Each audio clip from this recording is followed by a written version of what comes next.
asked, and I'm going to throw this out to our panel, how do we show our peers that the current large government is a hindrance for them? Well, I think honestly, and this is something I've been writing about for a long time, it's a chapter in the book, it's basically you need to appeal to their selfish nature. When it comes to liberals who are young, there are two different kinds of liberals. There's the American idiots, people who've taken the default political status. We've talked about them. And then there's the modern leftists, those who actually pull the strings and manipulate the systems. The James Camerons, the people, well, I was going to say a network anchor, I won't say. People who are biased by omission, by what they choose not to cover. People who proactively manipulate those and keep them in the dark. The way to appeal to them is like this gentleman here wearing the Liberty University shirt. By the way, they owe me money. Is, like you said, it's feel-good liberal. So what feels good really about it is me, me, me. It's, well, the government's going to give me free schooling. Well, the government's going to give me free health care. When you tell them the government's going to foot you with the bill, whoa, hold your horses. If you appeal to their selfish nature first, then as they have children, as they grow up, as they become actual adults, they tend to become more conservative naturally. And I want to make a point, too, that one of the ways to do that is, you know, here we have new media. We are the penny press. We are the new penny presses. Or you could even take it back further. We are the committees of correspondence back in the revolutionary days, which knitted together all of the different Sons of Liberty, all of the different original Tea Party groups. Because everybody knows there were a ton of Tea Parties, not just Boston Harbor. That was famous because, you know, not everybody had a Sam Adams back in their city. And Sam Adams had a sizable mouth. But we have citizens that can go out there. Anybody with a camera can go out there and do investigative journalism. Nobody has the patent on that. And I think a lot of people understood how big government was when Hannah and James did their Acorn expose. And that's when there were a lot of people who were converted by that video. I mean, I've received emails and people say, wow, I didn't realize how deep and how corrupt this was until I saw what Hannah and James did. Yeah, and, you know, the sad thing was for over 30 years, Acorn had operated illegally. People had been investigating them, congressional investigator, private investigator, state investigations into this organization since their foundation. And no one could move the ball forward because it appeared as if the conservatives and the Republicans were just bashing poor people when they would go against Acorn. What our videos did was show that the very people that are claiming to help Acorn were actually robbing them and willing and able to facilitate underage prostitution. And so what that did was it transcended the traditional media, it broke over the 50-50 political lines, and it reached the American public.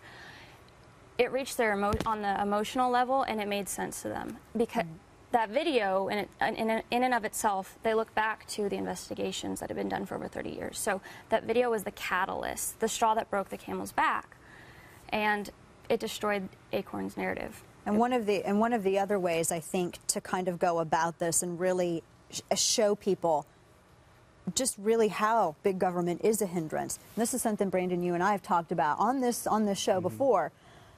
Ridicule. Yeah. And you do that very well at misfitpolitics.com. That's one of the big things that for me has attack watch. One of the biggest things that works for me is the fact that, and this is something I had to come to understand, in order to sell to the general public, you need entertainment value. Why do you think Jon Stewart works so well and Stephen Colbert? People actually consider that real news, but they come out and actually say this is fake news, but they use comedy, entertainment, and ridicule to actually sell their message. And it's entertaining. I watch it. It's funny. But, yeah, it is. It's funny. Even when they're totally wrong, it's still funny. It is, and I laugh. Humor makes it go down. Just one of those things that you have to do in order for people to wake up and see what's really going on is you have to be able to not only tell them a message, but sell it to them too. Everything boils down to sales. Because if you can't sell your message to the people or get them to listen, like this is the ADD generation and I'm its king, okay? If you cannot hold my attention for more than 2 minutes, there is no possible way that you're going to get your message out. You have to be able to entertain people as well as tell them what's going on. I loved your video because, like, you know, it's a pimp and a girl. There are people dressed up as a pimp and a hoe walking into an office and just basically, I'm laughing the entire time this has happened, no matter how sad it is. It was really interesting to watch. Attack Watch was the same way. You know, we used humor and ridicule to actually get to the issue, the core thing. You know, and we've done other videos, like the Occupy Wall Street, the Day of Rage video, where we made fun of Occupy Wall Street. That was a riot. Are you all familiar with misfit politics and what they? You got to go. It's like it's like a smart Alex perspective of everything that this administration does. And you know, it's true a riot. thing too, as to what you're saying, you know, it starts with conservatives stopping this, we don't want to be entertained. We want Karl Rove Jr. Exactly. Because you know what? I worked as a comedian. Let me tell you something, and you know this too, you know, on a different level because you work online. But I worked as a professional comedian. I still do for years, and I'm now in a position.